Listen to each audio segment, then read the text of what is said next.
I love a couple points that you mentioned, not making your goals the boss. Um, I love that. I think that's so important to keep in mind because it's so easy to just want to get to that point of reaching your accomplishments and reaping the benefits of those goals. And people tend to just exhaust themselves to the like maximum to get to that point. Yeah. And it's kind of just like, life is balance and also passion. You definitely express a lot of passion for what you do, which is just inspiring for me to even see because, Thank you. me still being in my program, especially coming off of finals, it's any source of encouragement or just Yeah. someone to see like what they've done with their degree, with their experience and where they're taking it and helping others. It's very inspiring. Thank you Thank for you. you know, building that foundation for other people to take advantage of and connect because community is so important when it comes to your mental health, as well as solidarity when you mentioned going to the movies. I love Mhm. that. Yes. Oh my gosh, and my family thinks I'm so weird when I do it. Oh, And no, we love that. I am so at peace when I have a movie date with myself. I just love it. It's you really, because when you're watching a movie and it's a good film, of course, like it really is just you in that film. Like there's like even the person to the left and right of you. Like you're so tunnel vision, and I'm just that's my happy place. The movies. I love that. I love that. You wrote a kid's book Yeah.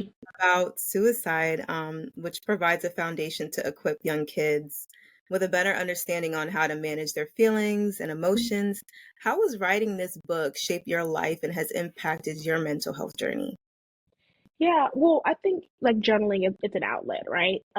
So and also when you are a creator and other people touch your work and they reach back out, it's awesome to see. I just actually was Googled my book the other day, and a review of from a psychologist popped up, and then I was able to like find her social media, and I wrote her. She like writes reviews on kids' books that are helpful for healing, for different, whether it's divorce or suicide, things like that that kids tend to have to kind of work through.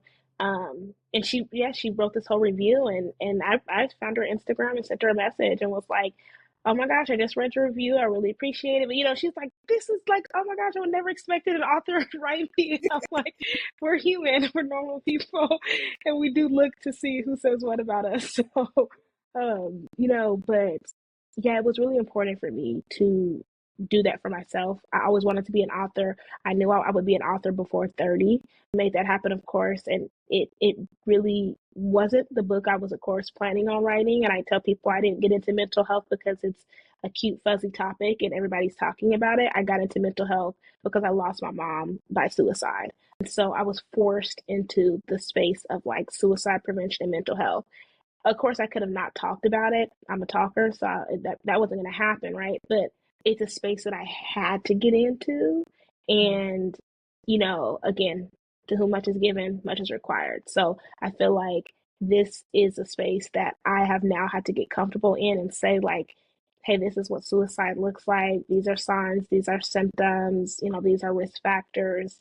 And it was most important for me to talk to kids at a younger age because just like, parents will try to keep words like sex and things like that around away from kids. Well, like it's going to happen eventually, right? But you're going to hear the word suicide. They're going to, you want them to hear from a responsible, educated, adult or, guardian that can, explain it to them. And in particular, those kiddos who have lost someone to suicide, I really want to talk to them um, from a lens of you know, we are going to have problems. It's a very permanent solution for what tends to be temporary problems that we all go through in life.